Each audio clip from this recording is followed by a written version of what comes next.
good, y'all? Welcome to my review for this week's episode of Hero Aka Final Season, man. Holy shit, what an episode. While this one wasn't as much of an animation, highlight or showcase episode like last week's was, we did still have two incredible sequences, obviously one done by the Queen, Yuki Sata. Good to see her once again, one last time. If you guys follow her on Twitter, she's been going off about Bakugo in her last few tweets, man, which is awesome to see, man. Great to see Yuki. It was awesome. It's good to see her one last time, man. So, like I said, I was not gonna lie, I was sweating after a bit, man. I was starting to just sweat a little if we were actually going to see Yuki this season or not, because people were saying she was in Period jail. We hadn't seen her in the last few episodes. I was getting worried. Were we actually going to see Yuki in this season or not? Because you guys know she wasn't in season 7 or the movie due to her giving birth or due to her recently giving birth and everything, man. Anyway, guys, so yeah, with all that being out of the way, man, we're finally done. It was finally here, rather, excuse me, man. Like I said, this wasn't as big of an animation showcase. Like I said, this was mostly just backstory on All For One and Yuichi. This was the one thing that definitely did stand out, in this episode was without a doubt the art direction. The episode looked beautiful from a storyboarding and art direction standpoint. Like we saw in the next episode preview last week, half this episode looks like it's straight out of Blade Runner, man, with the neon lights and everything, man. Looks like some shit straight out of Blade Runner, man, or just Cyberpunk in general, man. Looked amazing. Anyway, guys, let's just jump right into the actual episode. So we start the episode off with like the birth of All For One, where we see like the cell or whatever slowly form and turn into both Yuichi and All For One. We then see this couple just walking down the street talking about some sort of reservation, which, by the way, did anyone else notice? And I didn't mention this in my review last week because it just didn't bob my head, but you guys may. But the two kids that appeared in the last episode that we're watching on the iPad were apparently a reference to Ed and Al from Epic, which is pretty cool. I didn't notice that, man. It didn't really click to me when I looked at those two, like, oh, they look like Ed and Al. But that is indeed an FMA reference. Hey, that's awesome, man. You gotta love FMA. But anyway, this one I did notice. Did anyone else notice that this dude looks a lot like the photographer dude from that filler episode from season 4? That was there, that photographed All Might or whatever, that had this Cork cameras. He kind of looks like him. Obviously, it's not him because I'm pretty sure he was a kid during when All Might first appeared. So obviously, he wouldn't have even been born by the time All For One's mother, when she was pregnant.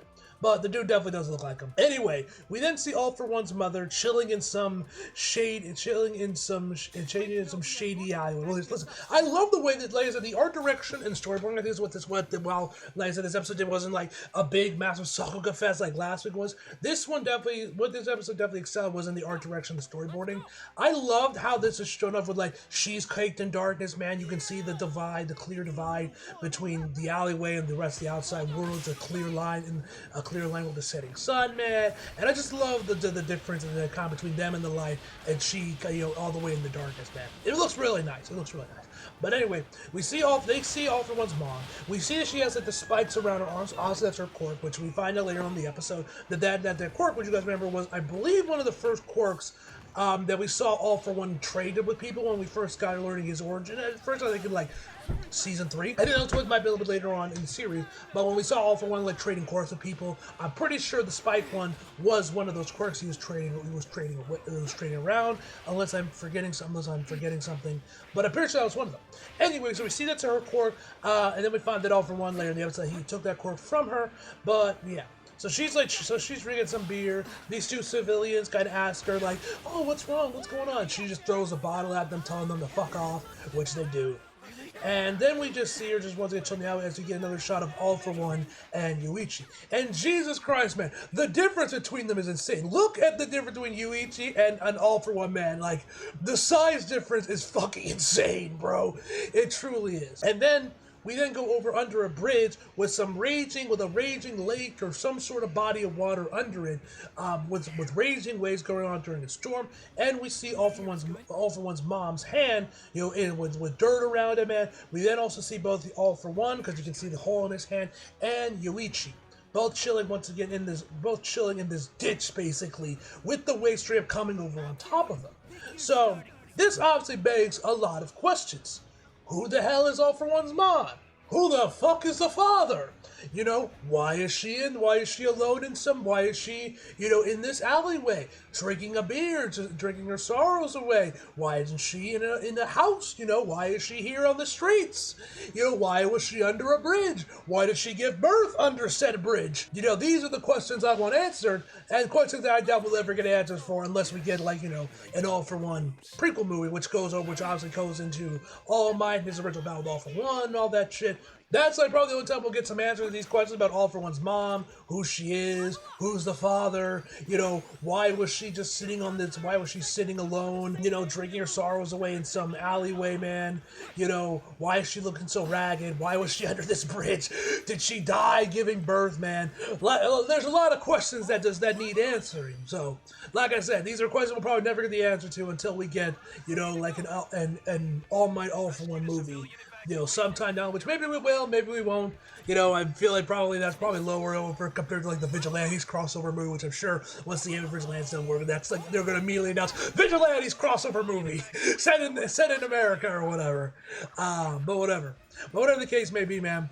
So yeah, we get to the OP, man, and then we cut back. We then learn about the same thing we heard.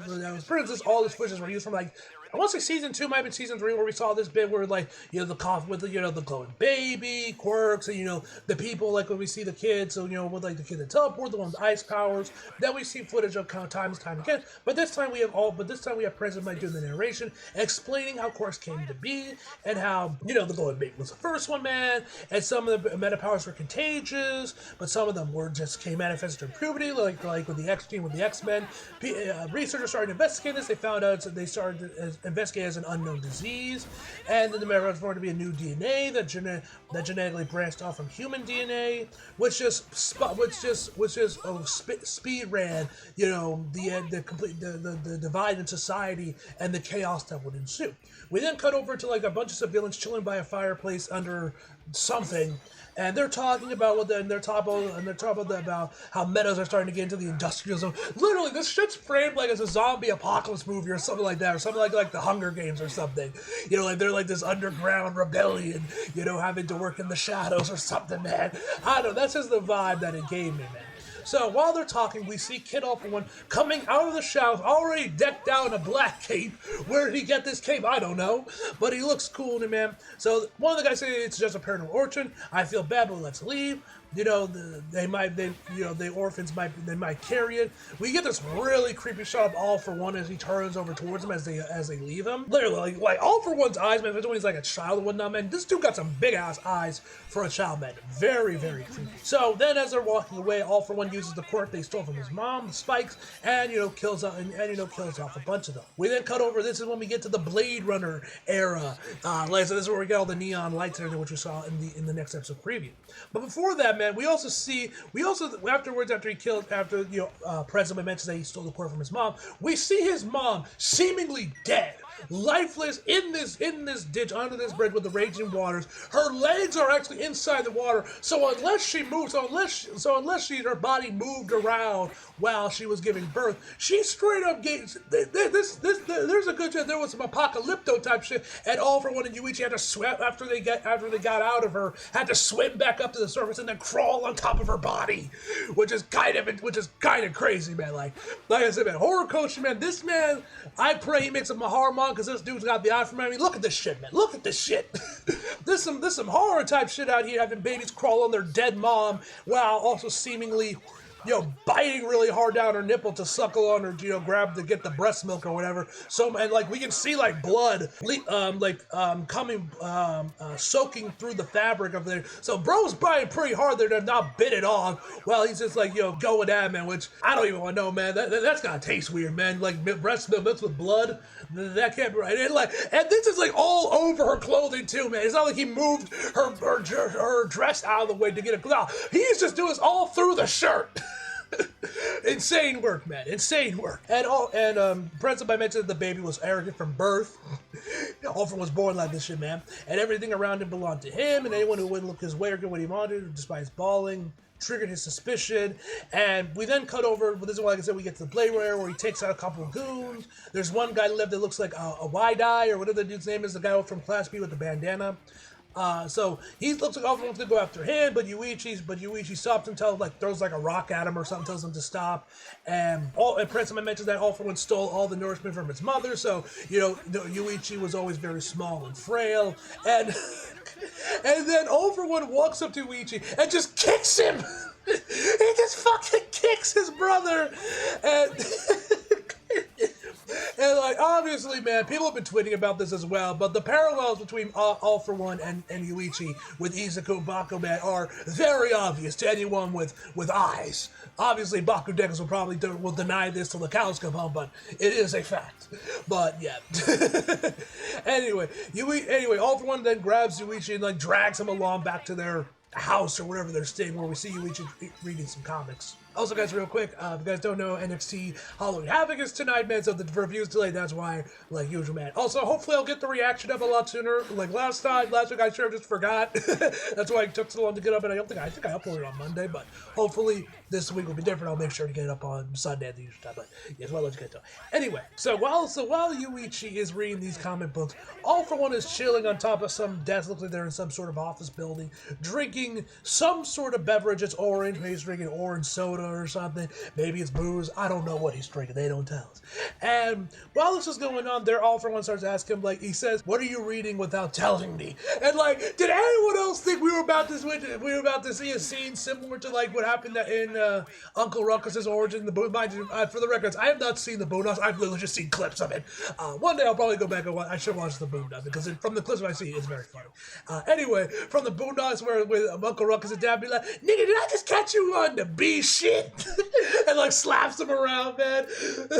Anyone else that was going to happen here, man? Because that was going in my head when I got here, man. But anyway, Yuichi mentions he's learning how to read, he can't read harder books, so he's reading through comics. Even though every time we look at the comic book, there's not a single text bubble in sight. It's just pictures. So I question, maybe they're there and we just don't see it, but I'm like, I'm not seeing no text bubbles, so what exactly are you reading, Yuichi?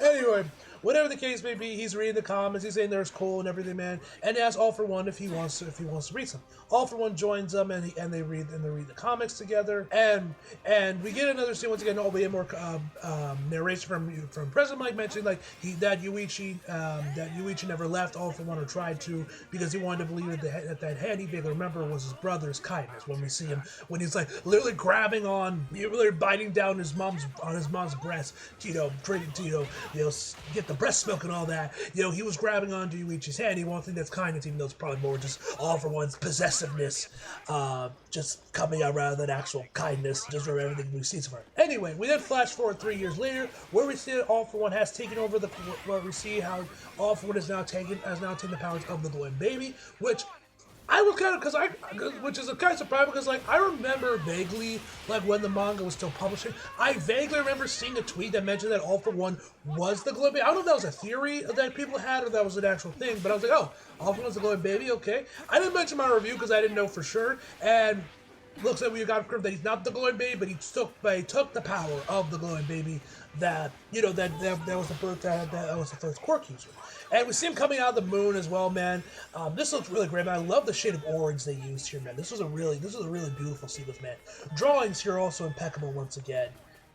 Where All for One goes off about him wanting to be, about him into what he got from those comments. It's this world is made for me. I am the Demon Lord. You will all submit to me through fear, etc., etc., etc. No, so I gotta say, the drawing to the last bit of All for One, where he's smiling when he mentions a world where everyone exists just for me, man. Creepy as shit. That's when we finally cut over to one where All for One and Yuichi are both adults. He has locked Yuichi in his room, and he gives him one for all. Which I gotta say, man, now that we finally get a good look of All for One's face without him being obstructed or whatnot, goddamn, bro, this is a man. Jokes aside, man, All for One, this is a man, bro. Look at that jawline he got going on, bro. Jujutsu Kaisen ain't got shit on All for One, man. I'm just saying that, man. Literally, look at this man's jawline. That's a sharp ass jawline right there, ladies and gentlemen.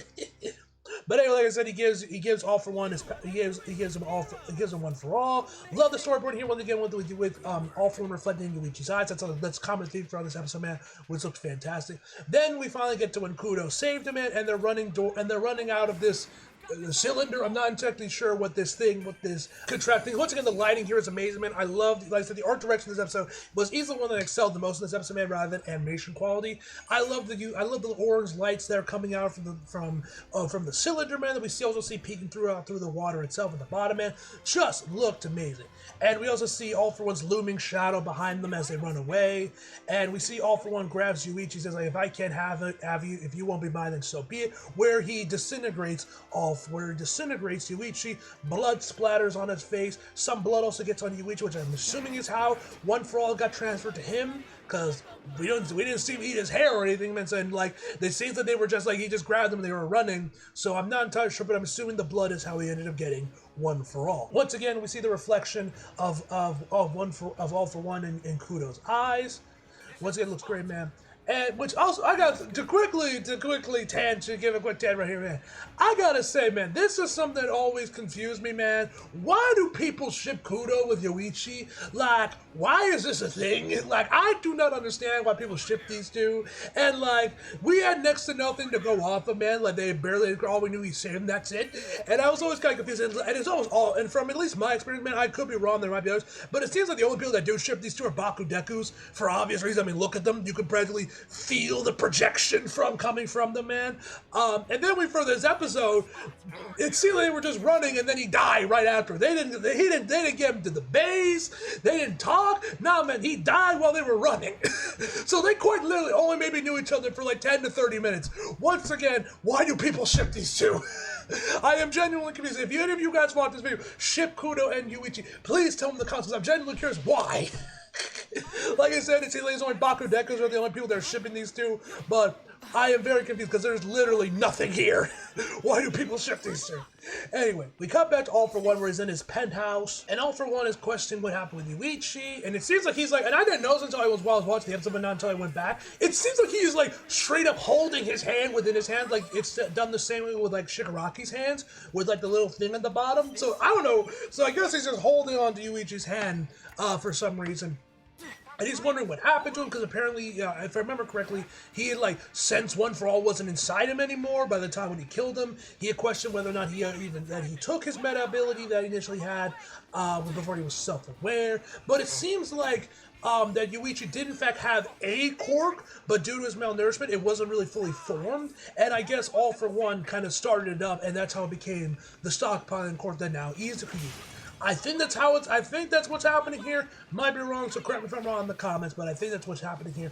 Either way, we head back over to Kudo's base. Love the lighting here with the red and blue. We find out the Fajin user's name is Bruce. Was not expecting that, man. Is this a reference to the Hulk or something? But he mentions how there's something that there's like that there's this quirk and that there's something else inside him that's malformed, probably most likely One For All. And then we're back to All For One again, where we get some like narration or whatever, or a flashback word to Yuichi, where it seems like his spirit is still inside All For One in some capacity, like what we saw with the previous One For All users inside Izuku and whatnot, where he says he wasn't able to stop him. He only sees people as toys, and mentions that if he was just a little bit more considerate of others, All For One could be the kindest power of all. We then get like a montage of All For One taking all the other members, all the other previous One For All users, man. And it seems like every time he tried to take One For All, he couldn't. Like it would just straight up reject him. Seemingly like that power would not where he could not absorb that power, which is interesting because you guys know that's like the big thing in like these last two seasons was like, do not let Shigaraki take All For One, keep Izuku away from him. So I'm generally kind of curious about that, if like Shigaraki could do it, but for some reason All For One couldn't take the power, or Shigaraki also couldn't take the power if he wanted to. Not entirely sure what that's about. But either way, we also get to see what Garaki looked like young, so that's cool. But yeah, we see him kill Kudo, Bruce. We get to see him take over the guy with that black whip, and of course En. Actually, and En is the one that actually like pulls out some of his hair and gives it to Nana, so she can get One For All. And then of course we see All Might in his original battle with All For One, which is really cool. We got to see his man, where we actually get to see the bloody body, the bloody body that All Might left, where he's like kneeling on top of All For One, man. It was really cool to actually we got to see a bit of it. Like I said, I hope one day we get like an actual like movie on this, man, to really show us a full fight. But we'll have to wait and see all that. Anyway, this is when we cut back over to the main timeline where All For One is screaming at Bakugo, calls saying it's all your fault, Kudo, etc., etc., etc. And All For One is questioning if Bakugo is somehow one of Kudo's descendants, mentioning like he went out of his way to kill all of his, kill off his bloodline, even going after women and children that he was only close to. All For One left no stone unturned in making sure nobody from his bloodline would ever come back. Though this does make you question if Baku is somehow a far away descendant of Kudo. He probably isn't, and they just look the same because Muscular also looks like Baku as well. So I think this is just a common look in the Hirawaka universe. But it does make you do think if Kudo is actually, if Bakugo is secretly one of his descendants, and somehow there was somebody All For One missed. Who knows, whatever the case may be. All For One's losing his goddamn mind, mentioning he's getting in my way across time and space. So then All For One creates his monstrosity as a last-ditch effort to finally get through him and get over back to Izuku and Shigaraki. Somehow this entire monstrosity is completely 2D. I was shocked to say it's completely 2D. I thought this thing, with how big it is and everything, I thought it was going to be CGI like Shigaraki's fingers, but no, this was completely hand-drawn, at least as far as I can tell. There isn't like a single shot of it that's CG. It's all completely hand-drawn, which is kind of insane. So Bakugo starts prepping for his next attack, man, firing off his sweats as missiles towards All For One. As we find out when he starts coming towards him, All For One is screaming him to dodge it. He gets over there and finally the sweat starts blowing up around All For One, slowing him dead in his tracks and making him fall back down to the streets. And we find out that Bakugo is coating his explosive sweat with normal sweat. I did not know Bakugo could differentiate his sweat like that. Like, bro, rising from the dead gave Bakugo a huge buff. Like, this is insane, bro. This is just getting ridiculous at this point with how powerful Bakugo has become since rising from the dead. Seriously, he's like firing his sweat over towards him like it's fucking missiles, man. I don't even know how he's even doing half this shit, man, but he is somehow doing it, man. Fires those explosives, and then we finally get to Yuki Sato's cut, man. Incredible work from the queen Yuki Sato, man. Amazing work here. Great drawings as well from All For One's expression after he gets blown up. Which you can actually see like one of his eyes straight up went out of his socket, man, from the explosion, which is pretty insane. And so yeah, he says this is my story. Move aside, background character once again, another parallel between All For One and Bakugo, man, as he uses Howler Impact, man. Incredible art animation from, of course, the GOAT Yuki Sato, the queen Yuki Sato, which we also know that actually, I can pull it up. We have Yoshihiko Umakoshi as the animation director, credited as Kanaliso Sakakaburo, which you guys remember is the character designer for the series. Amazing work. All For One is questioning how he's losing, how is he being defeated. His factors are merging well. He's wondering if it's because his body has grown younger and more frail. Then we see the vestige or the factor or whatever, the ghost of Hawks, saying that he is at the mercy of negative emotions and it's weakening his control. That he's now turned this into his own little personal meet and greet for fan meetups, and that he has been consumed by Shigaraki. Before Bakugo lands his final attack, we also get to see Bakugo when he got bored, man, and his dad's once again crying as he fires off the final attack, which this cut obviously very reminiscent of the United States of Smash. This one was, but in case you guys know, this is actually done by a different animator. This one was done by Ryoma Tatori, if I pronounce that right, was the animator behind this cut, man. Incredible work once again, man. I love the little callback to the United States of Smash. Then we see flashbacks then we card insert shots of various characters like All Might, whatnot, man. We see now that both Mitsuki and Bakugo's dad are both crying now, and we see that Bakugo has finally defeated One For All, or All For One, rather. Excuse me. Or at least we thought, because this is when we get to baby All For One. Actually, before we get back to All For One, I gotta say, it's really cool that we also have this one bit where Shigaraki claps his hands together like he's about to do some equivalent exchange. I don't know if that's meant to also be another FMA reference, but I thought it was cool. We actually have the Genka for that as well. That was posted by I'm assuming the animator that was behind that cut, so that was pretty cool to see the Genka for that. So All For One is crawling away. I love this whole sequence is in first person, by the way. I think that was a nice touch. We then finally get to see All For One as his narration continues, where he says, Yoichi, I want everyone to always look at me. He's like, just a little further. This is when Bakugo shows up in front of him, shocked that he's somehow not dead yet, but he is just a newborn. And like by now, Bakugo, man, this man is tapping out. He has used up all his strength. He can barely talk. Bro can barely stand on his goddamn feet. He starts to fall over while All For One starts hauling some ass. And then he flies into Bakugo saying, not fly must mean you're damn strong. And then Bakugo like regains his footing, man. Smoke comes out of his boots. He's like, whoa, that was close.